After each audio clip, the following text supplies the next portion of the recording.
Her står jeg med vår oppgraderte vintersovepose.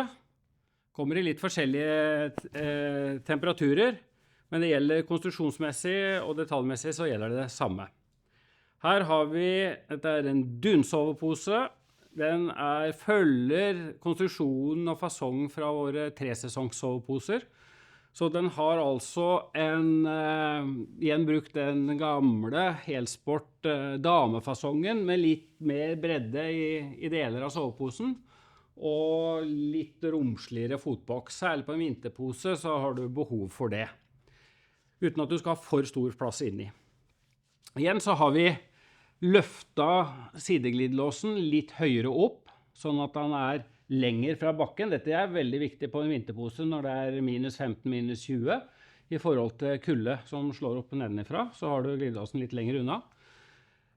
Vi har vegger på begge sidene, sånn at du har en mer tredimensjonal fasong og litt mer rom inni, uten at du har masse mer luft du må varme opp. Så begge sidene har vegger og litt høyere glidelås opp. Den har også den nye oppgraderte hetta, som litt mindre. Veldig viktig på en vinterpose hvor det kanskje minus 15, minus 20. Så har du litt mindre hette. Vi har det samme i forhold til lukking og justering av hetteåpningen. Den sitter innvendig under nakkeklaffen, varmeklaffen inne i soveposen. På en tradisjonell pose så sitter gjerne snora til hettelukkinga, den sitter her ute. Og i den forbindelse så må du ha armene ut av soveposen for å finne snora, og så må du stramme, og så pumper du ut varm luft, og så strammer du, og så legger du ned i soveposen, og så ligger du og hutrer for å få igjen varmen.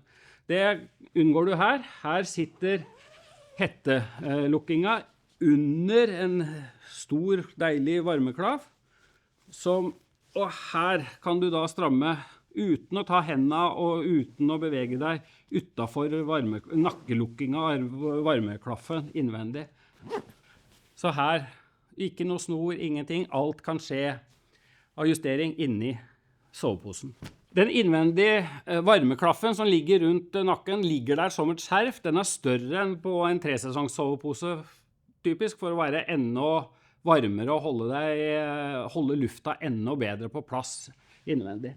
Den fortsatt sånn at du behøver ikke drive og bære med snor eller et eller annet sånt. Det bare legger seg godt rundt nakken og hindrer at varmluft forsvinner ut av soveposen.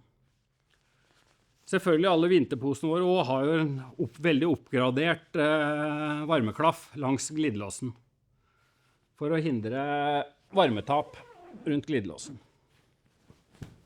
Alle dunposene våre følger samme konstruksjon, så også på vinterposene så bruker vi kanaler med skråstilte vegger som gjør at du alltid har isolasjon, så du ikke har noe kuldebroer gjennom sømmer.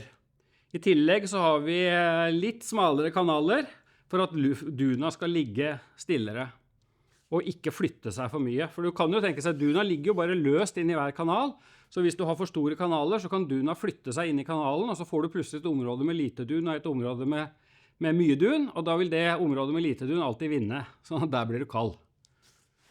Men her ligger duna, i våre nyeste dunsoveposer, så ligger duna mye mer i ro. I tillegg så det nesten enda viktigere på en vinterpose kontra en 3-sesongspose at det litt forskjell i pusteevnen på innerstoffet og ytterstoffet. Sånn at ikke varmlufta går rett gjennom innerstoffet, gjennom duna og rett ut av ytterstoffet. Det skal være litt motstand i ytterstoffet, det skal fortsatt puste, men det skal holde igjen varmlufta litt grann, sånn at den blir magasinert i soveposen. Fotboksen har vi beholdt som vi har hatt de siste årene, den fungerer veldig bra. Så det en firkantet fotboks hvor toppen litt breiere. Litt mer sånn trapesfasong på. Og da har du god plass til selv litt store føtter, men uten at det for mye luft som du må varme opp, sånn at du kan holde føttene gode og varme.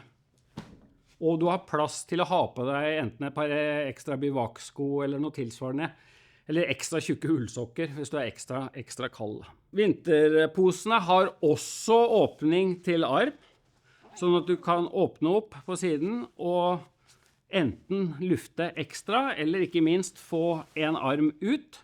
Den kan åpnes selvfølgelig innenfra, og har en ekstra stor varmeklaff. Så her kan du ligge, selv når det er relativt kaldt, og hvis du har på deg en tynn dunjakke eller noe sånt, så kan du jo ligge med den ute, og så har du enda mer rom inne i posen. Og så har vi, samme som på de andre posene våre, så har du 3 glidere på hovedglidelåsen. Her har vi 1, og her har vi 2. Og da kan du åpne her, og så har du utgang til arm på begge sider. Og da kan du sitte inne i soveposen og lese kart, lese bok, eller legge deg i posen og drive og kokkelere. Alle dunsoveposene våre leveres med et transporttrekk, som du kan pakke soveposen i når du er på tur, og hvis du ikke bruker en Arctic bedding på en vintertur, så kan du pakke posen i denne. Når du oppbevarer posen hjemme, så har vi en litt større oppbevaringspose som du kan lagre posen i, så da presser du ikke duna sammen så mye som du vil gjøre i et transporttrekk. Og så dette også relativt støvtett, så du kan lagre posen på et litt støvete loft eller en støvete kjeller uten at posen trekker til seg masse støv. Men det fortsatt et pustende materiale.